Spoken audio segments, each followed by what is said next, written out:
Assalamualaikum warahmatullahi wabarakatuh. Perkenalkan, nama saya Rosadi Anggreni dengan NIM 222 Di sini saya prodi PGNI kelas D3.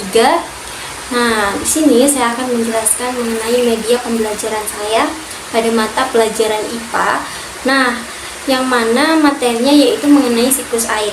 Nah, media saya ini adalah media digital atau media MPI. Nah, simak baik-baik ya media saya.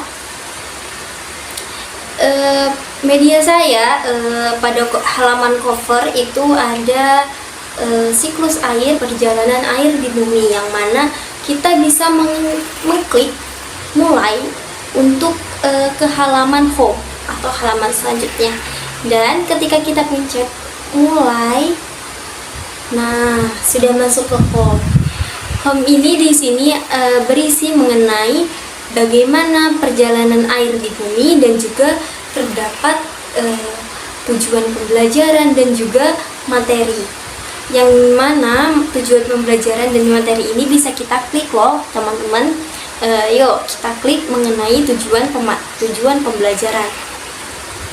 Nah, selesai sudah melihat tujuan pembelajaran, kita bisa kembali lagi ke home untuk mengklik materi. Nah, setelah kita mengklik materi, muncullah gambar mengenai siklus air yang ada di bumi. Nah, di sini kita bisa mengklik tombol siklus air. Apa yang terjadi ketika kita mengklik tombol siklus air? Nah, di sini kita akan muncul mengenai pengertian dari siklus air. Nah, apa sih itu siklus air, teman-teman? Siklus air itu merupakan proses alami yang mana air bergerak secara terus-menerus dari atmosfer ke bumi dan kembali lagi ke atmosfer melalui proses penguapan, kondensasi, infiltrasi, limpasan, dan juga transpirasi.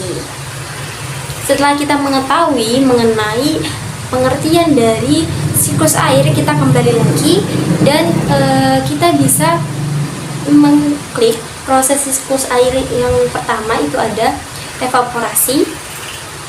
Nah, ketika kita klik, maka akan muncul mengenai pengertian dari evaporasi itu sendiri. Nah, apa itu evaporasi? Evaporasi atau penguapan adalah proses di mana air dalam bentuk cair berubah menjadi uap air atau gas. Proses ini terjadi ketika molekul-molekul air memperoleh energi cukup untuk meninggalkan permukaan air dan masuk ke atmosfer. Itu.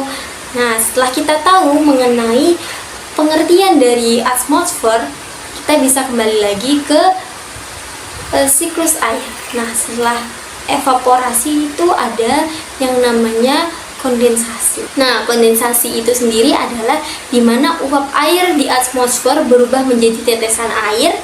Nah, proses ini terjadi ketika uap air didinginkan sampai mencapai titik jenuh, di mana udara tidak lagi bisa menahan uap air, sehingga uap air berubah menjadi cairan. Nah, selanjutnya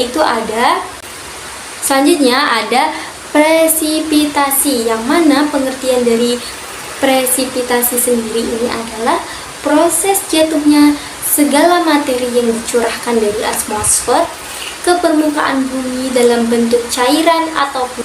Nah, di sini ada limpasan, yang mana maksud dari limpasan sendiri adalah proses di mana air yang tidak meresap ke dalam tanah bergerak dari atas permukaan tanah menuju sungai.